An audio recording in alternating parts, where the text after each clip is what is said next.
એટલે સત્ય એ સત્ય છે અને સત્યને માર્ગે ચાલવું. જીવનમાં દયા જોઈએ, દયા ધર્મ કો મૂળ હે.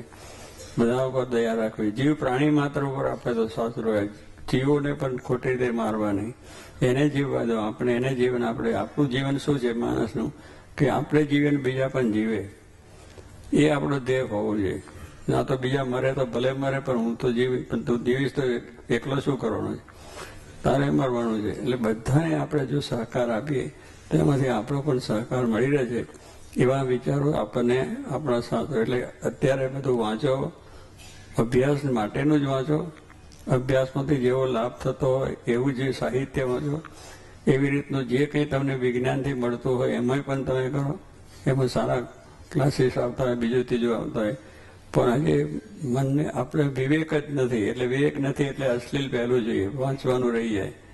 ધંધાવાળો ધંધાની વસ્તુ જુએ, જે જેને જોઈએ છે જુએ, એમાં કંઈ બાદ નથી. ધર્મની વાતો આવે છે, ધર્મની વાતો વાંચો, એમાંથી કંઈ પ્રયોગ કરો.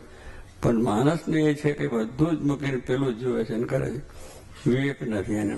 એ સારું સુર નરસું, જ્યાં સુધી વિવેક નહીં આવે ત્યાંથી સારા વિચારો